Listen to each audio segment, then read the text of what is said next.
नमस्कार, स्वागत है आपका। आप देख रहे हैं द न्यूज और मैं रानी गुप्ता आपके साथ। श्री कृष्ण जन्मभूमि मामले को लेकर के बड़ा फैसला आज इलाहाबाद हाई कोर्ट की ओर से आया है। बता दें कि इलाहाबाद हाई कोर्ट ने एएसआई सर्वे की मंजूरी दे दी है, यानी कि अब ज्ञानवापी मस्जिद की तर्ज पर शाही ईदगाह पर भी सर्वे किया जाएगा। दरअसल इस मामले को लेकर के बड़ा फैसला आया और वहीं इस मामले को लेकर के हिंदू पक्ष के जो वकील हैं विष्णु शंकर जैन, उन्होंने इस फैसले को ऐतिहासिक करार दिया। तो वहीं दूसरी ओर असदुद्दीन ओवैसी बौखलाए नजर आए और उन्होंने कोर्ट के इस फैसले के बाद कहा कि कानून का मजाक बना रखा है।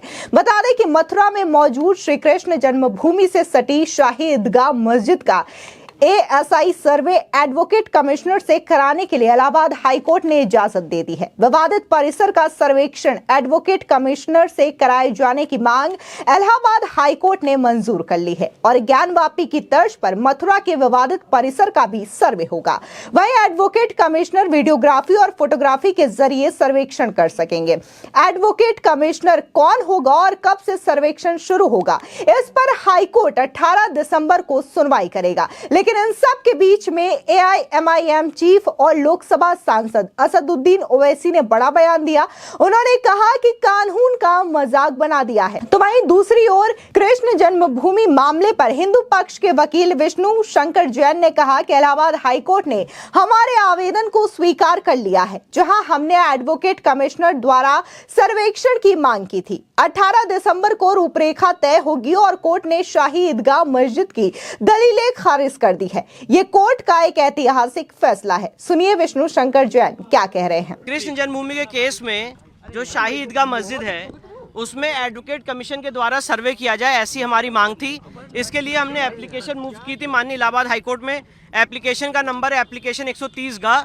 उस एप्लीकेशन को अलाउ करते हुए आज माननीय इलाहाबाद हाईकोर्ट ने हमारी एप्लीकेशन अलाउ कर दी है और ये कहा है कि वहाँ पे एडवोकेट कमीशन का सर्वे जारी किया जाए।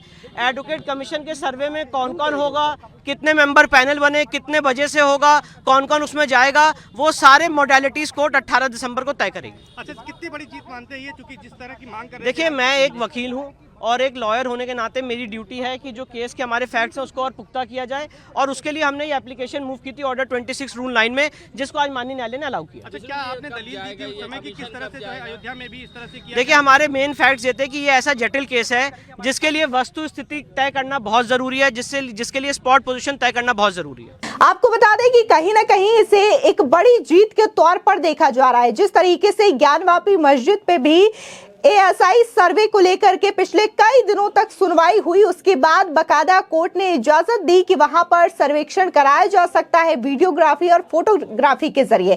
अब ठीक यही मामला जो है मथुरा की श्री कृष्ण जन्मभूमि में भी देखने को मिल रहा है। लेकिन ये बात असदुद्दीन ओवैसी को काफी ज्यादा खल गई है। उन्होंने सीधे तौर पर कहा कि इलाहाबाद हाईकोर्ट ने शाही ईदगाह मस्जिद का एएसआई सर्वे कराने की इजाजत दे दी है। बाबरी मस्जिद केस के फैसले के बाद मैंने कहा था कि संघ परिवार की शरारत बढ़ेगी। ओवैसी ने कहा कि मथुरा विवाद दर्शकों पहले मंदिर ट्रस्ट और मस्जिद कमेटी ने आपसी सहमति से सुलझा लिया था। काशी, मथुरा या लखनऊ की टीले वाली मस्जिद हो, कोई भी इस समझौते को पढ़ सकता है कि इन विवादों को एक नया ग्रुप उछाल रहा है। इस मामले पर ओवैसी ने प्लेसेस ऑफ वर्शिप एक्ट का भी जिक्र करते हुए कहा कि प्लेसेस ऑफ वर्शिप एक्ट अभी भी है, लेकिन इस ग्रुप ने कानून और न्यायिक प्रक्रिया का मजाक बना दिया है। सुप्रीम कोर्ट को मामले में 9 जनवरी को सुनवाई करनी थी, तो ऐसी क्या जल्दी थी कि सर्वे कराने का फैसला देना पड़ा। आपको बता दें कि सीधे तौर पर असदुद्दीन ओवैसी ने यह पूरा मामला अपने सोशल मीडिया प्लेटफॉर्म एक्स के जरिए हाई कोर्ट के उन प्रतियों को शेयर करते हुए किया है जिसमें कि हाई कोर्ट ने एएसआई सर्वे की बातें कही हैं। आपको बता दें, दरअसल हिंदू पक्ष के भगवान श्री कृष्ण विराजमान कटरा केशव देव की ओर से याचिका दाखिल की गई थी। जस्टिस मयंक कुमार जैन की सिंगल बेंच इस मामले में फैसला सुनाई है। दरअसल अदालत ने इस अर्जी पर सुनवाई पूरी होने के बाद 16 नवंबर को अपना जजमेंट रिजर्व कर लिया था।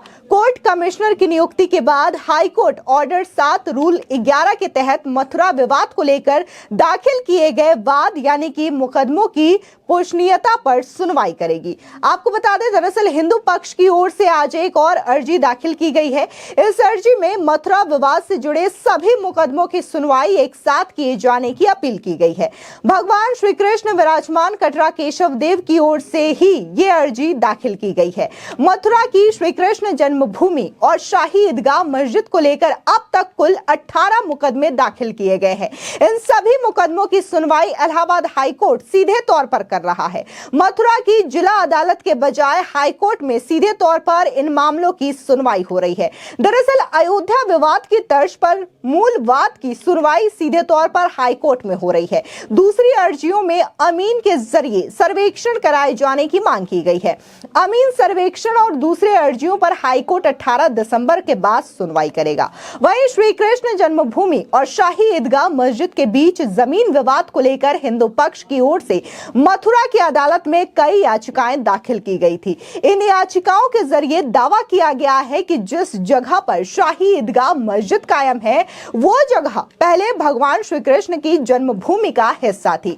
शाही ईदगाह मस्जिद की 13.37 एकड़ जमीन हिंदुओं को सौंपे जाने और वहां पूजा पाठ की इजाजत दिए जाने की मांग की गई थी।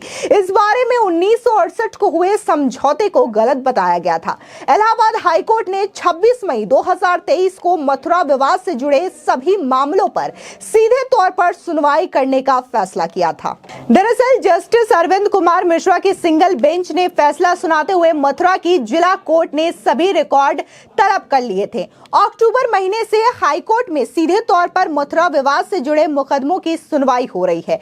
एडवोकेट कमिश्नर के जरिए विवादित परिसर का सर्वेक्षण कराए जाने की मांग को लेकर दाखिल की गई हिंदू पक्ष की अर्जी पर सुप्रीम कोर्ट के एडवोकेट विष्णु शंकर जैन और इलाहाबाद हाईकोर्ट के एडवोकेट प्रभाष पांडे ने दलीलें पेश की थी। केस के ट्रायल के लिए एडवोकेट कमिश्नर के जरिए होने वाले सर्वेक्षण को जरूरी बताया था। साथ ही दलीलें दी गई थी कि सर्वेक्षण में जो तथ्य सामने आएंगे वो मुकदमे के ट्रायल में बेहद अहम साबित होंगे। ये भी दलील पेश की गई थी कि वीडियोग्राफी और फोटोग्राफी के जरिए होने वाले इस सर्वेक्षण से विवादित परिसर का कोई नुकसान नहीं होगा। मथुरा के मंदिर मस्जिद विवाद को लेकर अब तक कुल 18 मुकदमे हाईकोर्ट के रिकॉर्ड में हो चुके हैं। साथ ही जिस तरीके से अगर हम अयोध्या का मामला देखें या फिर ज्ञानवापी का मामला देखें, सीधे तौर पर इन मस्जिद और मंदिर को लेकर के काफी ज्यादा विवाद चलता रहा है। और वहीं अगर हम सीधे तौर पर अयोध्या के श्री राम जन्मभूमि की बात करें तो आज उस मामले को लेकर के बकायदा सुप्रीम कोर्ट,